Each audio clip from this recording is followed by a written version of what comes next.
Hey guys, Urban Combat Survivor here. Uh, I did that video earlier, and I just wanted to get the point out that you're not going to be able to convince everyone. But there's something I left out, and I've been chewing on it for the last couple hours, and I decided that I probably should make a video about it, even though it's a kind of a delicate situation. So here goes. One of the things that I've heard from somebody that I was talking to is that they have faith in God, and so because of that, if anything bad comes down, their plan. Now they've put up a little bit of food, or not not much, probably enough for a few weeks. Uh, but that's just for a small bump in the road.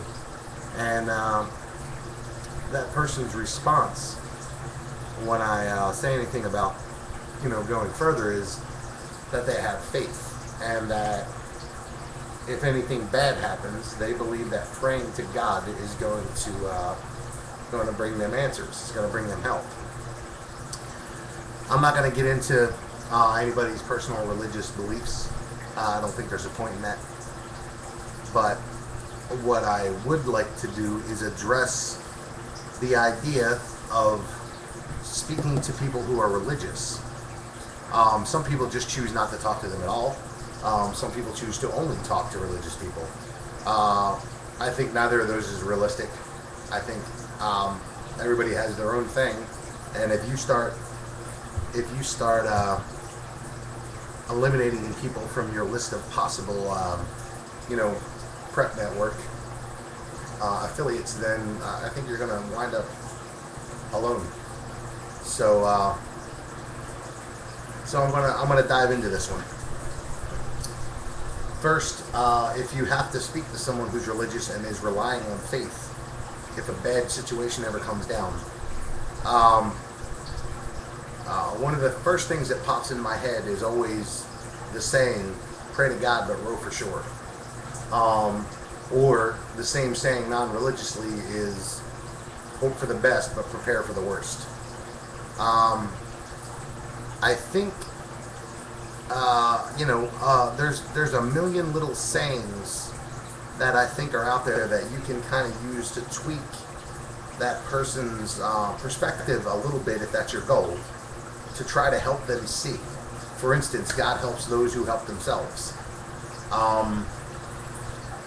If you're gonna sit someplace and you're gonna wait for anyone to come save you instead of being ready yourself, I think you're making a huge mistake.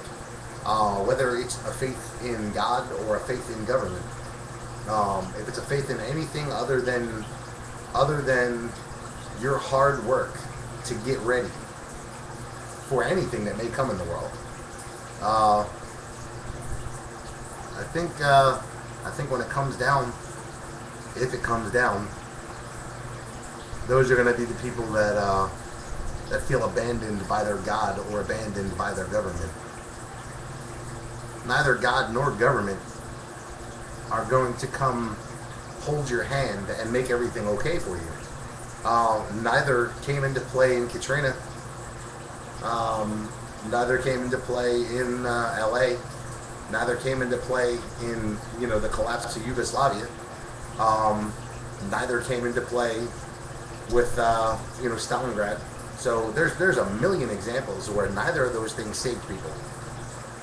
And for the religious, if you read the Bible, God gave you free will. For the governmentally zealous, if you read the Constitution, it's documented they have the right to life, liberty, and the pursuit of happiness. That means getting up off your backside and going and getting it. So either one of those things, if you're relying on them, both of their documentation tell you need to get up and go do it. You need to take care of it. I hope that people aren't excluding their groups. I hope that people aren't choosing only those who think exactly the same as themselves, because let's face it, nobody's going to think exactly like you, man. Like-minded does not mean exactly the same. So, you know, for people you care about, for those of you that have someone that you're worried about, I say don't give up. If you care about that person, if you love that person or those people, don't give up. Because if you do, are you going to be able to look back at the end of it all? Are you going to be able to look back and say to yourself, I did what I could? If that's not the case, keep working, brother. You know, there comes a point where you realize I've done enough. I've done what I can do. I can't save all the kittens. But don't write people off too quickly, because you know you can always find an excuse to write anyone off. And if you do that and you keep doing that, you wind up by yourself with a bunch of cans of food, a bunch of dried food, and nothing else. A gun and an empty house.